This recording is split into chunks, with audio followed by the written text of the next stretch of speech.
Everyone, I think we're live now. Apologies, there's a couple of technical issues on the video side which we're just rectifying. But hopefully people can hear me. It's Simon Clarke. I'm the CEO of American Lithium, and I am joined on the line by Ted O'Connor, who's Executive Vice President and our QP as well. Ted, can you hear everything okay? Yes, I can, Simon. Perfect. Okay, so as they sort the video out, we'll just drive ahead. We're not going to spend a lot of time presenting anything formal, but rather give an update. And then really the aim of the webinar is to allow those people who join to ask questions, and hopefully Ted and I will be able to answer those. So, I just giving an overview as to where things are today. We're obviously delighted that after a lot of significant work and understanding that we put into the TLC deposit during 2022, we were able to come out with a very robust preliminary economic assessment on that project. What I would say is that we really wanted to understand TLC mineralization.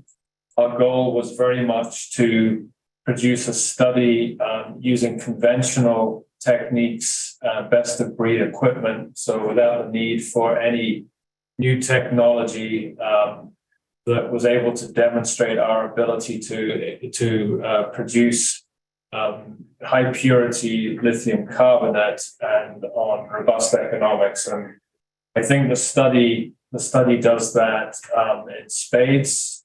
Just clicking, I won't go through the presentation in detail, but for those of you who can see that, it's obviously the highlights there are set out. A big NPV of over 3.2 billion, strong IRRs of high 20s, good paybacks, and an OPEX that is very much, I think this PEA and also the announcement that was made from Lithium Americas really showcased what realistic OPEX numbers are in today's world. A lot of the numbers that were previously out there were 2 or 3 years out of date. And so, I think at around $7,500 a ton on the OPEX side, we have a very realistic, albeit conservative OPEX. And again, those OPEX numbers drive very healthy economics. Our CapEx is also very realistic. Again, it's gone up in recent times from where it would have been a couple of years ago. But again, very much in line with what Thacker Pass, Lithium Americas came out with. In fact, our capital intensity is lower, which we believe is largely due to the to the style of mineralization that we have, where our ability to extract high amounts of lithium quickly is one of the unique features of this deposit, and also the fact that we don't have any, nasty deleterious elements like arsenic or mercury, which a number of our peers deal with. So, given that, I think it's a very robust CapEx, OPEX that is to pre-freeze standards, and you can see the resulting economics on a 2-phased approach. We would look at producing 24,000 tons of lithium carbonate a year in phase 1, going to 48,000 in phase 2. So that's really been our big news. I think it very much underpins. I'm told the video is working now, so there we go. Hopefully everyone can see me now.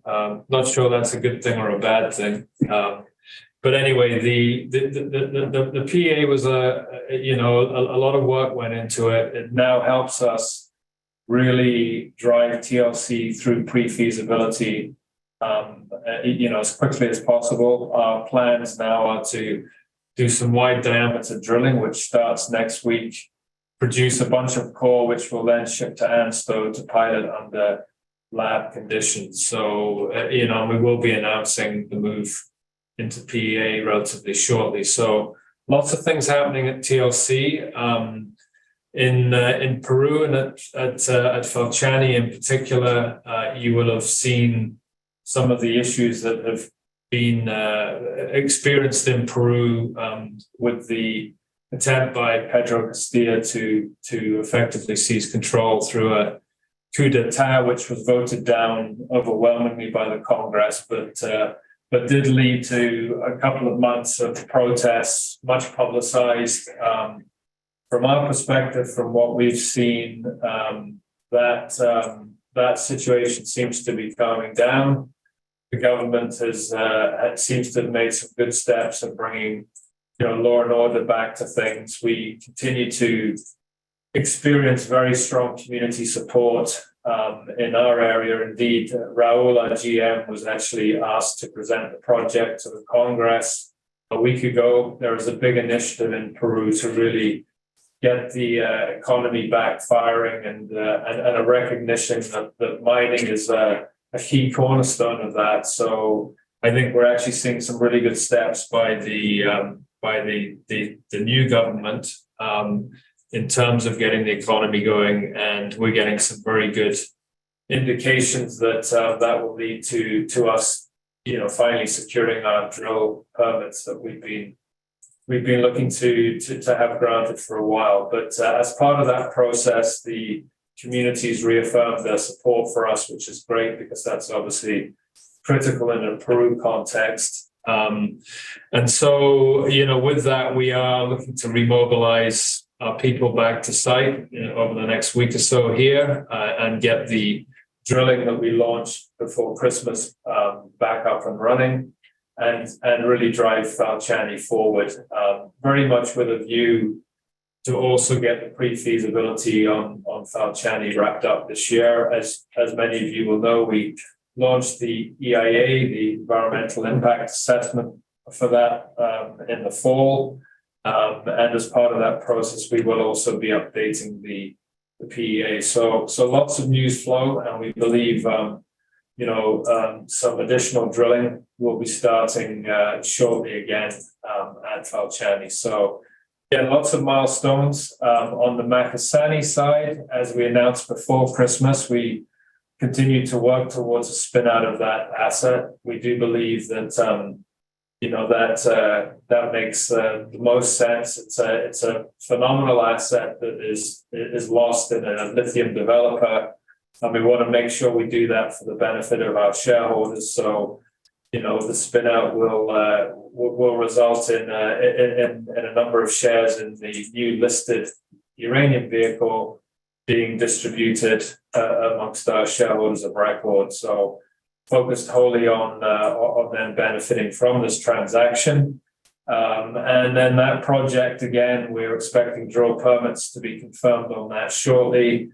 The PA will be updated, and then that will move quickly through pre-feasibility as well. It's a project that if it hadn't been, I guess, for COVID in the last few years in the uranium cycle, would be well through feasibility by now. But it's a great asset, lots of interest in it, and we think it'll do really well in its own vehicle. So we believe that we'll be in a position to probably launch that formally over the next month or so here, with a goal of getting the transaction wrapped up, during the first half of the year. We'll need a shareholder vote and court approval as a plan of arrangement, but we would expect to secure those, as I say, during the first half of the year, so that the transaction can close, before mid-year.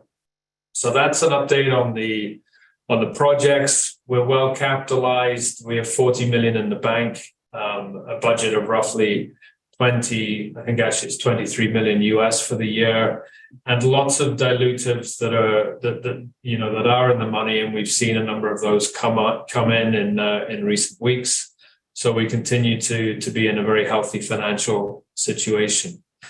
So with that, I think I'll turn it over to questions, and Ted and I will do our best to deal with these. Please send us any questions you may have, and there are a lot of people on the webinar, but we'll attempt to get to those that we can in the timeline. So the first question that I see, which I've probably covered, is the project in Peru still being developed? And the answer to that is very much so. We've continued to make progress on the Met side in with ANSTO on the flow sheet as we've been stored on the ground. And as I mentioned, we are expecting to get our people back up to site and drilling back up and running in the next few weeks here. Again, very much with a view to getting the pre-feasibility finalized during the balance of the year. Ted, is there anything that you would add on that front? No, that's good. I'm seeing a different list of questions, though. That's all. Okay. I have a number 2, and I can't actually read it, Quinn, because the box is there. What is a realistic timeline as to when shovels in TLC? Oh, okay. We'll start at TLC. Well, again, a lot of that is going to depend, and again, Ted, just jump in on final permitting, and we've set the project up in such a way that we don't have to go back for any more permitting for drilling. We have a 10-year permit that we acquired through the plan of operations. We don't need additional permits for the pre-feasibility. And as we've mentioned many times, we will be piloting that through under lab conditions. So the next permits we're anticipating would be, as we move through next year and move into bankable feasibility, we'll be permitting a mine. That process is probably a 12 to 18 month process, depending on whether those permitting rules get streamlined as has been publicized by a number of parties in the US, but has not as yet happened. So if that happens, that probably sees shovels in the ground, mid to late 2025, and first production in 2027. So that we believe is a realistic timeline. Again, we've taken the steps to make sure that the only real permitting that is still left is when we have to permit a mine, which is obviously the big one. Ted, any thoughts on that, or? No, that's if the federal government comes in and puts their money where their mouth is as far as streamlining the permitting, that'll be good. But so far, we haven't seen anything move. Yeah. No, thanks for that.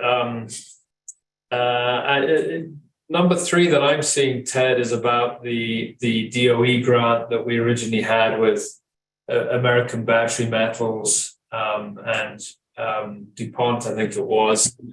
And someone's asking what the current status of that relationship is. Well, we did announce several months back that we had actually moved on from that partnership.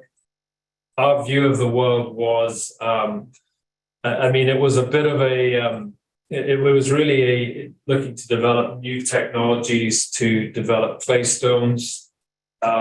We were a junior partner in it. That we actually found that it was taking time, and we didn't want to detract from, again, our approach of proving that you can recover high purity lithium carbonate from TLC using conventional means. And so that's where we focused our resources in terms of people and money. And we as we announced, we did step back from that partnership. I'm not sure what's happened to it subsequently. It did seem to get tied up in a lot of technological work that we ultimately felt was a distraction from what we were trying to achieve and the timelines we were hitting. Anything you would add, Ted, on that front, from your side? No, but there's a question that I'm seeing, and it's sort of related, but it's if I can just try and ask it, because I don't think you're seeing the same one, Simon. Okay. Is American Lithium applying for government support through the IRA, Inflation Reduction Act, or others? TLC would seem a logical fit, but do you need a feasibility study to apply, or can one apply for support for pilot or demo plant? Is Falciani and Macasani eligible as well? Peru has trade agreements with the US? Yeah, that's a great question. Absolutely, we're looking at the financing that's available. I mean, obviously, Ioneer was the big recipient of a Department of Energy grant towards the building of that project, which is quite amazing. I mean, to think the Department of Energy is investing what was typically seen as technology dollars in mining, and let alone a mine that's not fully permitted, I think is a really strong indication of what the administration's looking at, and its belief that it really has to, provide capital and other support to really drive these projects ahead so they can be developed as quickly as possible. So there's absolutely no reason why we couldn't apply for that. I mean, we are probably 12 months behind where Ioneer was on that. I mean, I think once we're through pre-fees and looking to permit a mine, that would put us very similar to where they are. In the interim, there is DOD, DOE, and money under the Inflation Reduction Act that could be available as we go through feasibility and piloting. So we're looking at what may make sense there. We obviously don't want to tie our hands. And Ted, carry on. No, I was just going to say we're navigating the steps of Washington to do just that, figure out where best to apply, and the answer to the Peru question is there's a lot of interest from the U.S. government through the embassy in Peru. They've been quite helpful to us in managing some of our Peruvian government relations, as the Canadian government has as well. And we, I think the threat of all of a bunch of great lithium resources going to somewhere other than Western U.S. partner countries has everyone concerned about the influence of China in the overall, battery metals scene. So the projects would equally benefit from some U.S. government involvement. Yeah, absolutely. It is a great point. I mean, we've seen Canadian and the U.S. government talk about, projects such as ours in Peru not falling into Chinese hands in particular, and the Canadian government's been pretty strident in their comments on that and what they've looked to implement. It's hard to know how, in reality, you can actually have any legal claim over concessions that are wholly Peruvian, or in other cases Chilean or whatever. But our response to that has been to say to both the US and the Canadian administrations, if you're going to do that, then you have to look at helping us both politically in country, and also as the question says, by extending the IRA and other pots of capital to Peru. And you're quite right, Peru is a trade partner, so the ability to do that is absolutely there. It hasn't yet been confirmed, but I would imagine as time goes on, we will see more clarification on that side. And we've certainly seen a big uptick in involvement of the US, in particular in what we're looking to achieve in Peru. So I think the comments we made did not fall on deaf ears. I also think that there is a realization that we can't produce everything we need domestically in the US. We need to rely on countries like Peru that have been historically good, strong allies, and a lot of the deposits in South America are already in Chinese hands. So, to my mind, I think we're seeing a lot of positive signs, and great question though, and I think we will continue to work closely with government on those side of things as well. Ted, the next one I'm seeing is American Lithium partner with CDSG and Barrel Energy. I don't know what that means. Any ideas? I've seen that one too. I don't know who Barrel Energy is. If it's a company, we're we're not. We're in a couple of local, I guess, Nevada-centric lithium battery metals group, which includes some of the you know the Teslas of the world, as well as the American Lithium, Lithium Americas, at Thacker Pass, Pioneer, and the like. I don't know what CBSG is. Yeah, I'm not sure what that is either, and Barrel Energy doesn't ring any bells for me. As you say, we're very active with the battery coalitions in Nevada. As we move forward, we'll obviously position these projects. They're both at the stage now where there is more and more strategic interest, and I think that will continue to grow as we move through the year. And that really does bring us to the next question on GM and LAC, and also what you saw with Siboney, the US DOE on Ioneer. You've seen LG put money recently into Piedmont. Ford made some interesting announcements about partnering with CATL in the US, which, given CATL's Chinese, I don't really understand. But the answer to the question is we've had significant interest building in both projects, more Falciani, over the recent years for both lithium and cesium, and that continues. Lots of Chinese interest, as you would imagine.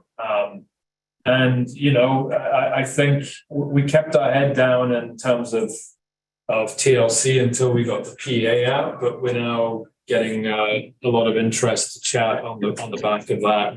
I think as more and more of these big projects disappear, Ted, I think there's obviously less projects to go around, and still a lot of people that are interested in securing their future lithium. Yeah, exactly. And there was also a related question on any sales or offtake discussions. And I would say, look, to this point, we didn't want to encumber ourselves at all. And that's the main reason we bought back the last of the remaining royalty at TLC. And now that we've tied a bow, at least at the PEA level, to the TLC project, now's the time when people are starting to knock at the door louder, and we're looking to answer the door now. Yeah, and I think it's fair to say that I've got grey hair, you don't. You've got a wonky front tooth. Lawrence is bald, and we're not going to give up offtake too soon. The price has been all over the map. Before we had the PA out, what were we going to produce? Well, we now know we can give customers the flexibility to choose either a battery-grade carbonate or a hydroxide. As we go forward, definitely we're at the stage now we're having discussions on that. Whether we would give any offtake up too soon, it would just depend on the terms. It would have to be a really strong number or an investment or something that would be predicated, which would then give rights to market pricing in the future. Something like that would be what we'd look at. But I think the other thing, Ted, obviously, unlike some other juniors, because we've had a strong balance sheet, we haven't had to worry about the cash side, so we've not had to take anything too early. And I think now we have a better sense of the products we can produce and where we're going, that we can actually have those discussions and make sure we do the best deal for American Lithium at the right time. The next question is, when might you begin production? I think we talked about potentially being shovel ready on TLC in 2025, which would lead to first production 2 years later. I would say on Falciani, Ted, because the permitting process in Peru is on paper significantly faster, and because Falciani has more met work and drill work done on it over the years, I think it would be one that could probably be 6 to 12 months ahead of that. again, all things being equal, and assuming we can drive the projects forward, and there is all the capital that we need. Okay, Ted, do you want to do the next one? I don't, you can tell me what question it is. So the question is, where does the project stand from a timeline perspective compared to where Clarke is with Thacker Pass currently? Essentially, how far are we versus their current status? Yeah, so they're, court issues notwithstanding, they're starting construction kind of as we speak, or so they've said. And so as Simon indicated, at TLC, we're probably 2 years from that. We have to go through our feasibility and feasibility study and get the financing in place, and concurrent with the permitting, where they're probably a year and a half, 2 years ahead of us as far as that goes. Yeah, absolutely. The next one I'm seeing, Peru, is what is Imagina about in relation to Peru? Do you want to take that? Sure. As part of when we were waiting around for our drill permits, we had our technical team go out and look at some interesting rocks that they found west of Falciani, including way out west. But Imagina is about 5 kilometers west of Falciani, outcropping lithium mineralized rock, similar to Falciani, but a bit coarser grained. So slightly different, but same age, same volcanic event. And we're hoping to drill it. That's part of the permits are to drill test some of these, we'll call them more distal targets. Yeah. The grades look similar to Falciani in that 3,000 to 4,000 parts per million lithium. So we're excited, but we haven't been able to put a drill there to see, okay, is this just a small surface expression, or does it have some volume to it? Yeah, I mean, I think the key point, on all these targets is this is a massive plateau, 40 by 60 kilometers. We've done a fair amount of work on some of the concessions, but on a lot of it, we barely scratched the surface. So, and indeed, the acquisition we made last year, which for confidentiality reasons we couldn't talk that much about, but some of the grades that we were seeing on the previous boundary before we acquired that, we're seeing some of the highest grades that we'd ever seen on the plateau. So, our view remains that there are probably several Falciani type deposits. And as Ted mentioned, there are several key areas that we want to launch discovery drilling on. And that really brings to the next piece of this question, which is, why the delays? Well, essentially Peru's gone through 18 months of an administration that really, it's not for us to talk politics. We get on with whoever is in power, but there was not a lot done during that time. I mean, the ministries were full of, put full of people from, who really seemed to just sit on projects and nothing got through the process. So as I mentioned, we're starting to see signs that's changing. There's been a lot of changes in the various ministries we deal with. There's this. No one likes to see people getting hurt or killed in demonstrations, but a lot of that seems to have been, very much organized by the far left, with some influence from other countries like Cuba and Bolivia, and so it seems from what we know in country and from our intelligence that those are very much minorities.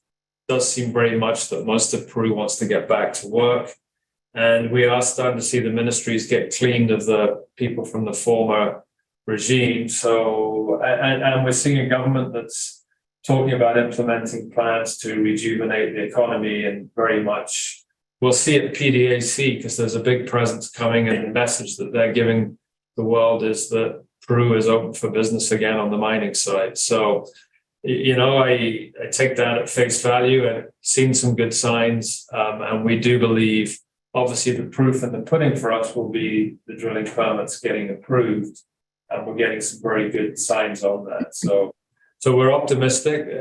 Like we said last year, our team kind of took things into our own hands it was a big reason for launching the EIA, because that is a set process that if you adhere to, you're allowed to drill. And so that allowed us to get back drilling. Obviously we want the bigger permits, because that does allow us to test some of these discovery targets as well.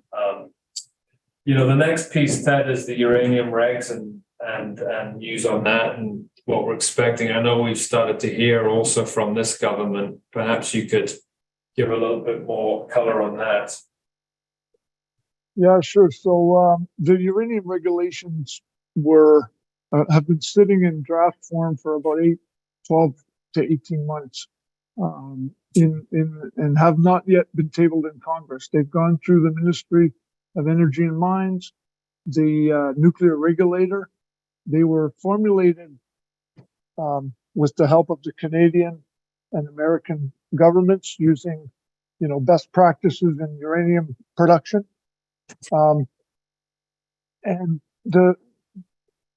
Peru imports uranium. They have a small research reactor to produce medical isotopes and things like this, but they don't know how to export uranium. And because we're the only game in town, and Fukushima happened, and really,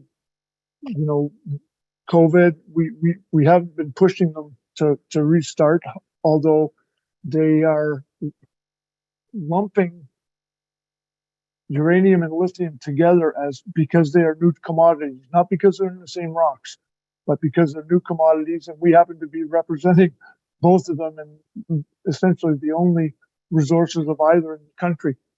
So we're pretty confident that once things settle down in Peru and the government gets back to normal course business, we'll be solving the uranium regulations, basically for export of yellow cake U3O8 product. And they're implementing International Atomic Energy Agency regulations. We won't be able to sell to anybody who's not a signatory of the Nuclear Non-Proliferation Treaty, things like this. So they just need the regulatory and then the infrastructure to help us monitor where things go on the international sort of front to get established. And I mean, there's no reason why anyone would actually really hold those rules up. Again, it's really been down to COVID and political issues. And, in the interim, under the Peruvian Mining Code, there's nothing to stop us mining, processing, even transporting in country. It really is on the export side that we obviously want to get that tidied up. The sense is that will happen soon. And there's something here about the 3.6-year payback at TLC. Does that number go up until you start to have sales?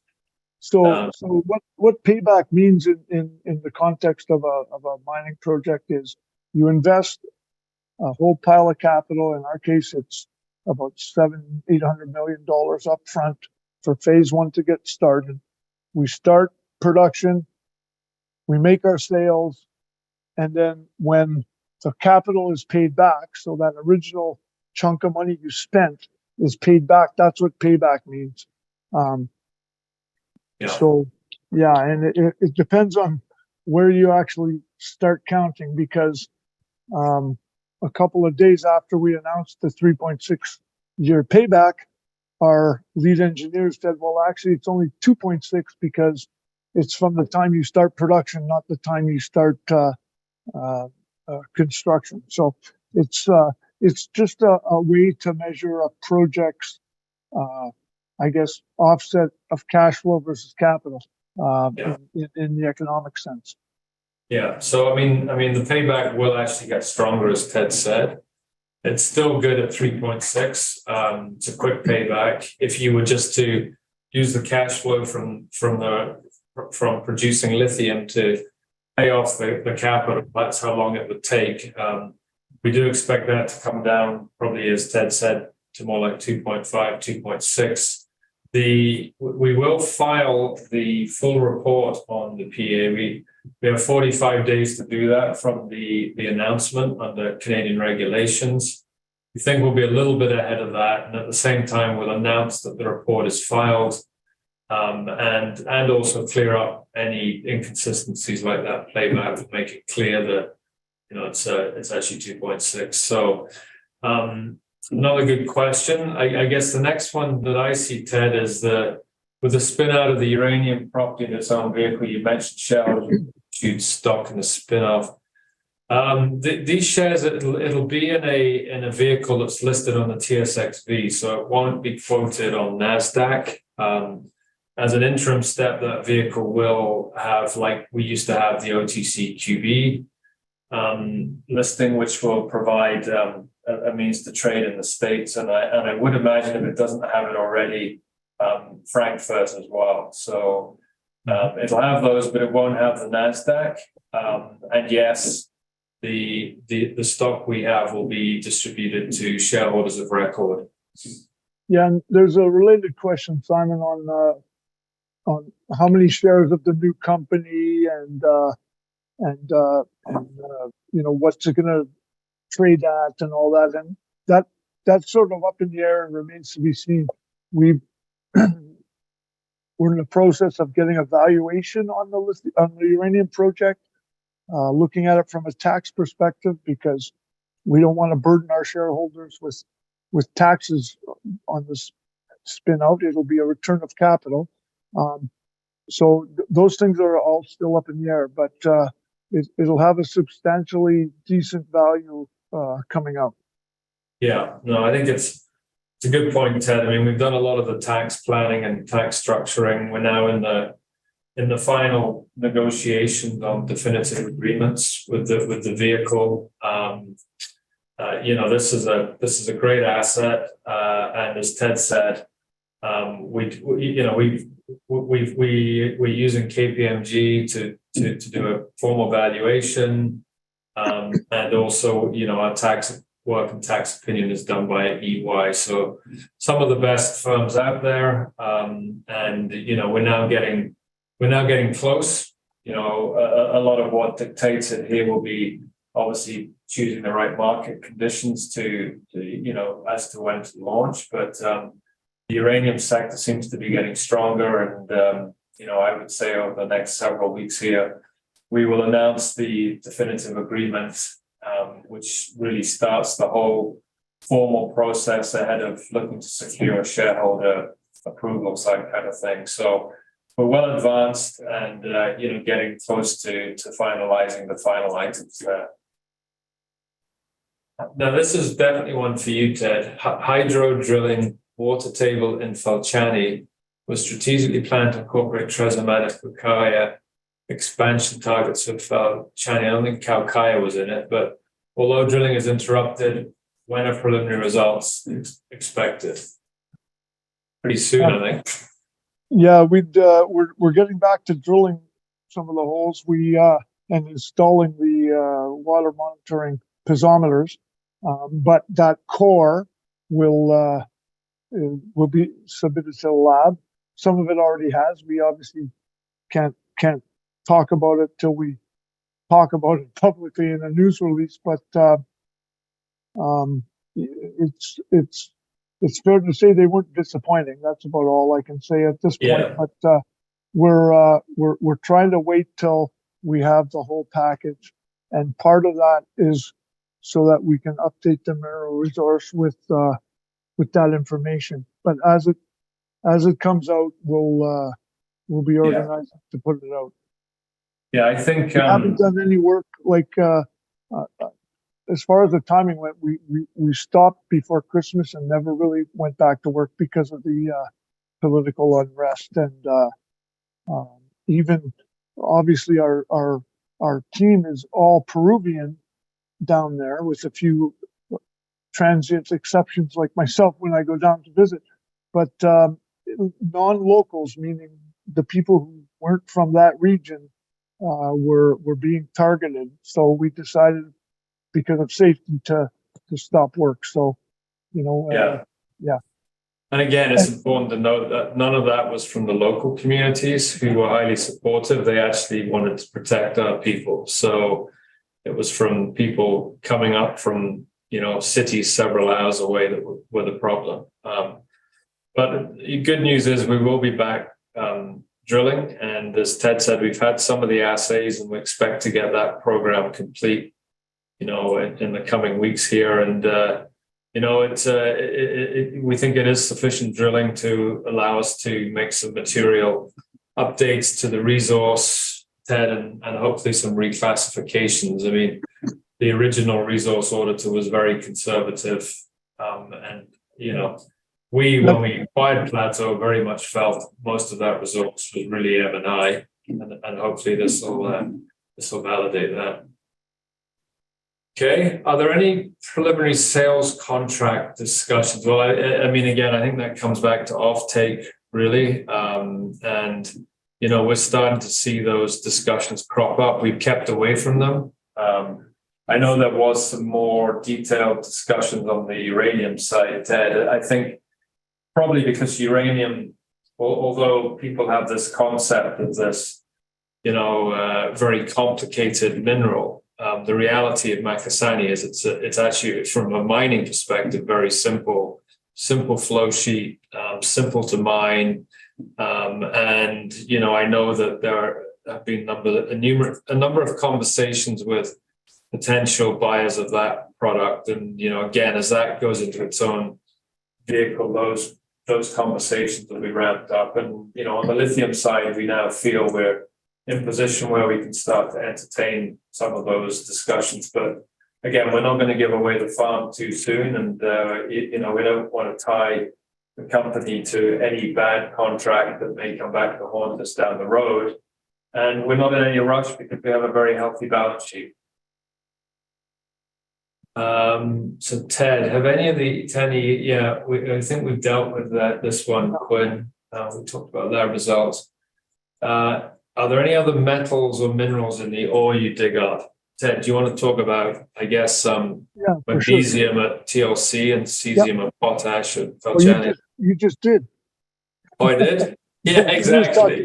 Yeah, so in Peru, we find the rocks are quite enriched, not only in lithium, which drives the whole base case and alternate case economics down there, but we have a lot of potassium, cesium, and rubidium, and we have lab results from Australia that suggest we can pull this out. We have to pull out a mixed sulfate product as it is to clean up our solution so we can get our lithium as pure as we can in Peru. So we have to take it out.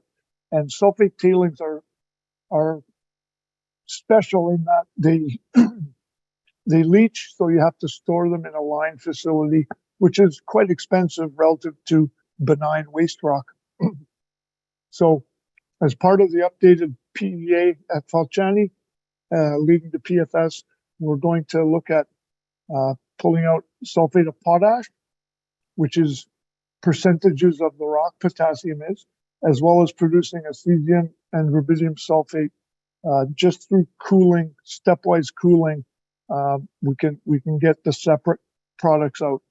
So those are the other metals that are of interest. There's some that aren't of interest at Falciani. Aluminum was one big problem we had to solve because the rocks are what we call paraluminous, or they have lots of aluminum. But that's not a saleable product from our process. And then at TLC, if you looked at the PEA announcement, we have a base case which was meant to compare apples to apples as far as lithium only, and we had the ramp up case, and then our alternative case in that TLC is to produce high purity magnesium sulfate. Once again, the rocks are naturally rich in magnesium that gets leached out when we pull out the lithium, and we have to clean it up anyway, and we turn a large potential tailings, what's the word I'm looking for? Cost. Liability and cost into an asset, and it's used as a high quality second level fertilizer around the world. So that's the only real potential co-product from TLC is the magnesium sulfate. Yeah, and I think, we were very conservative on pricing for that product because we need to assess that market further. But a lot of interest from a couple of players in that space and what we're doing. But it could be we think it could be a really meaningful byproduct. And again, we were conservative in our assumptions. And obviously, we've talked about how important SOP is in Peru. So Falciani has the potential to make Peru self-sufficient in SOP. And cesium is a very intriguing critical mineral that is used in night vision, and other military applications. So it's a very niche product, but typically sells in the $50,000 to $60,000 a ton. So again, could add a lot to the NPV on that project. So looking at the next one, status of the claims under appeal. Well, we were expecting to get the appeal heard towards the back end of last year, but with the political situation in Peru, a lot of things got delayed. We are expecting to see that, over the next couple of months here. We would hope that we would see the final hearing on that. And I would just stress, we took the view last year that, and this was the same view that American Lithium had when it bought Plateau, is we don't control that regulatory process. Those 32 concessions represent about 15% of the overall claims. Yes, there is a material impact on the Falciani PEA, but, we bought Plateau on the basis it was in the stock price, been factored in, and even if we want to get those claims back, Falciani is a monster anyway.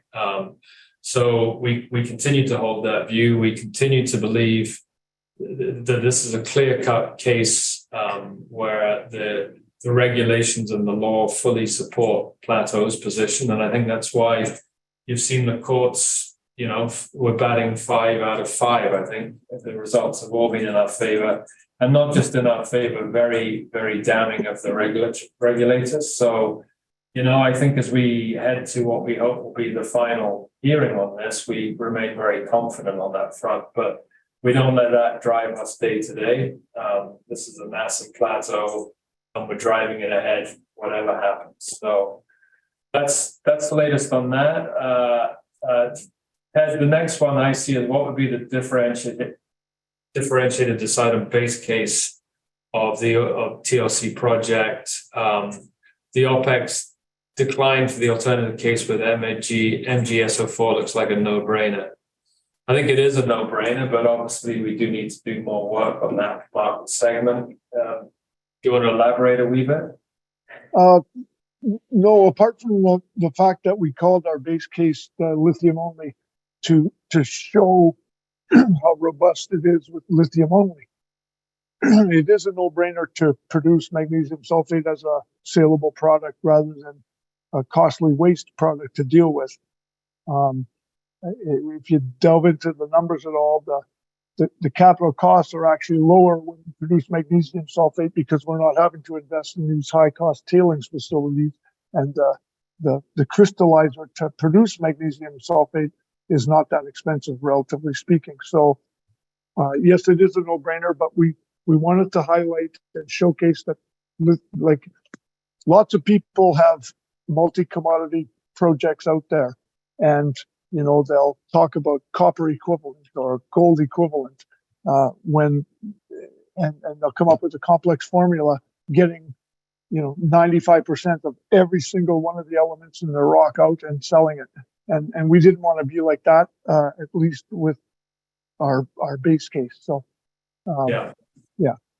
Yeah, I mean, the base case is very robust, even if we have to deal with magnesium in the tailings. But we believe it will be a no-brainer to sell what is a high grade and high purity product into a market.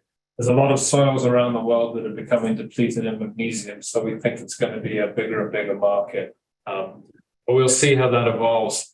I know Quinn is championing at the bit to get us to wrap up. I did see a question on timing for pilot production or piloting in Nevada. Just to reiterate, we will be piloting under lab conditions in ANSTO, and our target, Ted, I think is mid-year start that process, which is probably a 3-month process. I would expect it has to be closed circuit or for at least a month and a half once we get there. But part of that is to look at every step and optimize it, and then make the whole sort of pilot loop closed circuit. And on that, just one thing I wanted to state when Simon was talking about our large diameter core drilling program that's starting up to collect the bulk sample for TLC project. It's kicking off next week, but right now we've signed tribal monitoring agreements with 4 of the only 4 affected tribes in the Tonopah area. And we have, so far today, we've cleared 5 sites without incident. One of the tribes sends a member at a time that is their cultural tribal monitor, and make sure that when we're starting our disturbance, there's nothing. They survey an area around. So we've engaged early, and yes, the local tribes down there are quite appreciative that we've decided to do this, because we don't have to, we want to. Yeah, it's absolutely the right thing to do, but we're trying to obviously head off any of the issues that we've seen at Thacker Pass, which we're not Lithium America's doing. Unfortunately, the BLM process is a little bit flawed in this, and there's not a lot of consultation that goes on with the native groups. And as we've seen, because of that, Thacker's had to deal with a lot of people coming out of the woodwork afterwards and complaining that they were never consulted. So we're in the enviable position that location in Tonopah, there's minimal cultural issues with our site, we believe. But that said, we didn't want to just go on what the cultural surveys were showing. We wanted to engage locally early and make sure that any bands that felt they might be affected had the opportunity to visit the site and also to be involved in the process. So as Ted said, we've invited them to send cultural monitors along as we look to do the next phase of drilling it. I think it's really helping us develop strong relationships early on. I think that'll definitely help the process as we move through the mine permitting phase. There's 2 more questions and I think we can deal with them quickly before we close. With the spin out of the uranium property, will all shareholders be included, or will there be a retroactive date? And if so, how retro would the time frame be? Well, that'll be much publicized. It'll be part of, when we send the circular out looking for shareholder approval, there'll be a record date. So there'll be lots of warning for that. And, shareholders of record on that date will be entitled to a full prorated allocation of the stock that we receive in the new vehicle. So are there any expected royalties? No, as Ted said, TLC, we cleaned that up. We wanted to make it fully unencumbered, and we're able to do that. So we're pretty happy on that front. Yeah, and the first part of the question was related to ANSTO. So ANSTO is a Australian government owns lab and research facility. They do not own the intellectual property of what we're doing. We chose to do all conventional, off-the-shelf equipment and methods of getting elements of interest out of rocks. We might put it together in a unique way, but it's not licensable or anything like that. So there's no royalties or encumbrances on things like some of the DLE companies that only do that are licensing it to others. Yeah, we're not involved with any of that either. So yeah, and these pilots are more and more recognized, and critically, certainly in the US context, they very much get rid of the need for a 12 to 18-month permitting process if we were to look to pilot on BLM land. So yeah, we fundamentally believe it's the right way to go, and it will definitely help us fast track the project. Great, Ted. Well, listen, you're looking good up there in Saskatoon. I know it's pretty chilly outside. It's even chilly for us here on the West Coast. well, I told you earlier this week I was really upset one day because I had to drive my neighbors to the airport who were going to sunny Mexico, and it was minus 33 in the morning. Yeah. Well, listen, thanks for that. And I would just remind people here, hopefully we've dealt with most people's questions, but please follow us on social media, and any further questions, don't hesitate to reach out via email at info@americanlithiumcorp.com. That's info@americanlithiumcorp.com. Thanks for listening, everyone, and hope that helped. And please let us know again if there's anything further. Thanks a lot. Cheers, Ted. Cheers.